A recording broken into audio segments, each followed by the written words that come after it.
बात है आप मल्लू बन गया क्या?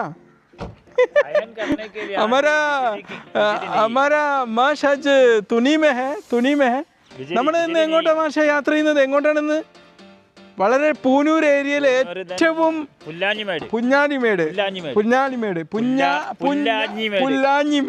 പുല്ലാഞ്ഞിമേടിലൂടെയാണ് ഞങ്ങൾ ഇന്ന് യാത്ര ചെയ്യുന്നത്. ഓക്കെ, പ്രകൃതി രമണീയമാണ്, വളരെ സൗന്ദര്യമുള്ള സ്ഥലമാണ്. പൂനൂർ വരുന്ന ആൾക്കാർക്കൊക്കെ ഈ റൂട്ടിലൂടെ ഇടയ്ക്കിടയ്ക്ക് ഇങ്ങനെ കറങ്ങി നടക്കാന്നുള്ളതാണ്. ഓക്കെ, അപ്പം ഞങ്ങൾ ഇന്ന് പോവുകയാണ്. ഇന്ന് മാഷ് അതുകൊണ്ട് പ്രത്യേകിച്ച് തുണിയാണ് ഉടുത്തിരിക്കുന്നത്. അവിചാരിതമായി സംഭവിച്ചതാണ്, പൈനാപ്പിൾ. ഓക്കെ, ഇത് പൈനാപ്പിൾ തോട്ടമാണ്. മാഷ് കുറെ മെലിഞ്ഞല്ലപ്പോ. മാഷ് ഒന്ന് ചുള്ളനായിരിക്കുകയാണ് ഇപ്പോ. ഷുഗർ ചില ആൾക്കാർ ചുള്ളന്മാരാക്കുന്നത്. എന്താ പൈനാപ്പിൾ? നാടൻ പൈനാപ്പിൾ. പിന്നെ അപ്പുറത്ത് നമ്മൾ ഹലുവ ഉണ്ടാക്കുന്ന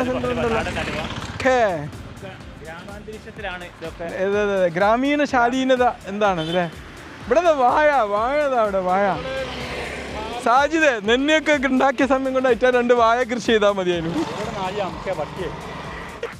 ശാന്തമീ പകലിൽ ശാന്തിഘോഷാത്രികൾ കൊണ്ടുവാ. എത്ര മനോഹരമാണ് ഈ പൈനാപ്പിൾ തോട്ടങ്ങൾ അല്ലേ? റബ്ബർ കൃഷിക്കാര്, റബ്ബർ തോട്ടക്കാര് പാട്ടത്തിന് കൊടുത്തിരിക്കുക. കൈത അവര് സ്വയം ഉണ്ടാക്കുക. അതായത് 3 വർഷത്തോളം ഈ റബ്ബറിന്റെ പരിപാലനം കൈതച്ചക്ക കൃഷി ചെയ്യുന്നവര് ചെയ്തു. ഒരു കൊടുക്കൽ വാങ്ങൽ സിസ്റ്റം. Very good. ഇങ്ങനെ ആയിരിക്കണം. ലക്ഷങ്ങൾ ലാഭമുള്ള പരിപാടിയാണ് കൈതച്ചക്ക കൃഷി. അതെ. കൈതച്ചക്ക എന്ന് പറഞ്ഞാൽ ഇത്രയും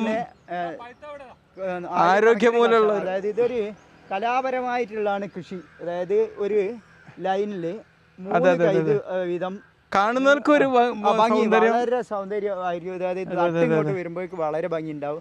വലുതായാൽ അത്ര തന്നെ തോട്ടത്തിന് ഭംഗി ഉണ്ടാവില്ല. തോട്ടത്തിന് ഭംഗിയില്ലെങ്കിലും അപ്പക്ക് പഴുത്ത് വരുന്ന കായ്കനിക്ക് ഭംഗി ഉണ്ടാവും. കളയുന്നത് കൈതന്റെ മൂട്ടിലുള്ള ഈ ഇത് നമ്മൾ മുറിച്ച് ഒഴിവാക്കല്ലോ.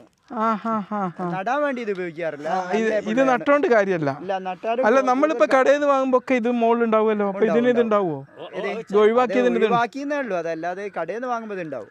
അതാ ചോദിച്ചത്. അപ്പൊ വീണ്ടും ഉണ്ടായി വരുമോ അത്? ഇത് കൃഷി ചെയ്യാൻ ഇത് ഉപയോഗിക്കാറില്ല. നല്ല എല്ലാ കൈതച്ചക്കൻ്റെ ഒഴിവാക്കുമോ? എല്ലാ കൈതച്ചക്കൻ്റെ ഒഴിവാക്കും. പക്ഷെ ഇതില് തൈകൾ ഉണ്ടായി വരും. നല്ല കരുത്തുള്ള തൈകൾ ഉണ്ടായി വരും. അതാണ് നമ്മൾ നടാൻ ഉപയോഗിക്കുക. ഇതുപോലുള്ള കരുത്തുള്ള തൈകളാണ് നടാൻ. ഈ ഒരു വഴിയിലെ ഫസ്റ്റ് ഡെസ്റ്റിനേഷനാണ് കൊക്കംവേരുമ്മൽ അല്ലേ? നമ്മൾ പോകുന്ന ഈ ഒരു ട്രിപ്പിന് എന്താ പേര് കൊടുക്കുക? നമ്മൾ ഈ പോകുന്ന ട്രിപ്പിന് എന്താ പറയാ? നമ്മള് പൂനൂർ പുല്ലാഞ്ഞിമേട് യാത്രയിൽ വേർതിരിച്ചെടുത്തു. അതായത് 2, 3, 4 ഒക്കെ നമ്മൾ കന്നുടിപ്പാറാണ് പറ്റിയത് അല്ലേ? ഈ ഡെസ്റ്റിനേഷനിലെ സെക്കൻഡ് ബെസ്റ്റ് ലൊക്കേഷൻ അല്ലേ? നല്ല മല, അവിടെ പാറക്കൂട്ടങ്ങൾ, ഇവിടെ മനോഹരമായിട്ടുള്ള ആമസോൺ വനങ്ങളെപ്പോലും വനങ്ങളുടെ കൊച്ചു വേർഷനായിട്ടുള്ള വെല്ലുന്നെങ്കിൽ കൊച്ചു വേർഷനായിട്ടുള്ള പച്ച പിടിച്ച് അല്ലേ? നിങ്ങളെ സാഹിത്യത്തിലൊക്കെ ഒന്ന് പറഞ്ഞോടി. പുല്ലാഞ്ഞിമേട് എന്ന സ്ഥലത്തെത്തിയത് അല്ലേ? ഇവിടെ മനോഹരമായ റബ്ബർ തോട്ടങ്ങൾ അല്ലേ? ഓക്കെ, ഇതാണ് ഇവിടുത്തെ റബ്ബൂട്ടാൻ തോട്ടം അല്ലേ? ഇത് പടിഞ്ഞു കിടക്കുകയാണ് അല്ലേ? ഇവിടെ മനോഹര കായ ആയിട്ടില്ല. ഇവിടുന്ന് അങ്ങോട്ടൊക്കെ എക്സ്പോർട്ട് ചെയ്യുന്ന സ്ഥലമാണോ അങ്ങനെ? ഓക്കെ, മനോഹര കൊല്ലം നല്ലോണം കുറവായിരുന്നു. കൊല്ലം നല്ലോണം കായ. അപ്പം റംബൂട്ടാൻ വേണ്ട പുറത്ത് പോകണ്ട. ഇവിടെ ചില്ലറ കൊടുക്കുവര്. മൊത്തമായിട്ട് കൊടുക്കുന്നുണ്ട്. നല്ല അടിപൊളി സ്ഥലം.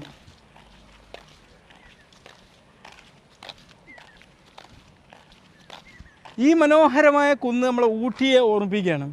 എന്താണ് ഇവിടെ? അത് ഒരു ഇനം പയറാണ്. പയറല്ലേ? അപ്പൊ ചുരുക്കി പറഞ്ഞാൽ ഇതൊരു ഇതല്ല, നമുക്ക് റെസ്റ്റ് എടുക്കാൻ പറ്റിയ ഏരിയ അല്ല. ഇത് റബ്ബർ തോട്ടത്തിൽ മറ്റ് ചെടികൾ, പായ്ച്ചെടികളൊന്നും വളരാതിരിക്കാൻ വേണ്ടിയിട്ട് പ്രത്യേകമായിട്ട് കൃഷി ചെയ്യുന്ന പയറിന. അല്ല, എനിക്ക് ചോദിക്കാണ്, ഇവിടെ എന്തുകൊണ്ട് ഒരു ടൂറിസ്റ്റ് ഡെസ്റ്റിനേഷൻ ആയിക്കൂടെ? ഇത് ഇത്രയും മനോഹരമായ ഒരു സ്ഥലം ആക്കാൻ പറ്റുന്ന സ്ഥലം തന്നെയാണ്. ആണല്ലേ? എനിക്ക് തോന്നുന്നത് ഇവിടെ അതിനേക്കാളും ഇവിടെ ഒരു വാട്ടർ തീം പാർക്കും അല്ലെ എന്തെങ്കിലുമൊക്കെ വന്നു കഴിഞ്ഞാൽ, വാട്ടർ തീം പാർക്ക് വേണ്ട, കുട്ടികൾക്ക് റെസ്റ്റ് എടുക്കാനുള്ള സ്ഥലങ്ങൾ ഒരു ആയി കഴിഞ്ഞാൽ നല്ലൊരു സ്ഥലമായി മാറും അല്ലേ? ഇതുപോലുള്ള സ്ഥലങ്ങൾ തന്നെയാണ് ഈ ഭാഗത്ത് മുഴുവൻ ഉള്ളത്. അതെ, അതുകൊണ്ടാണ് ഒരു തോട്ടാണ്. തോട്ടിന്റെ പരിസരത്ത് നമ്മളിപ്പോൾ എത്തിയിരിക്കുന്നതൊക്കെ. കിലുകിൽ പമ്പരം അറിയും മാനസം അറിയാതമ്പിളി അറിയുവാവോ ചാം ചക്കം ചക്ക് ചക്കം. അത് ഈ സ്ഥലത്തിൻ്റെ പേരെന്തേനു? ഊട്ടിയൊക്കെ എന്ത് ഊട്ടി മക്കളെ, പുല്ലാഞ്ഞിമേടല്ലേ പുല്ലാഞ്ഞിമേട്. ഒന്ന് വന്ന് കണ്ടുക്കോളി. പൂരൂര് കഴിഞ്ഞ് പുല്ലാഞ്ഞിമേട് എന്ന് പറഞ്ഞാൽ ഈ മനോഹരമായ വ്യൂ പോയിൻ്റൊക്കെ ഉള്ള സ്ഥലത്തൊക്കെ ഒന്ന് ഒരു ഈവനിങ് ഒക്കെ ഒന്ന് ആസ്വദിച്ചോളി. ഈവനിങ് സവാരി ഗിരി നടന്നോളി.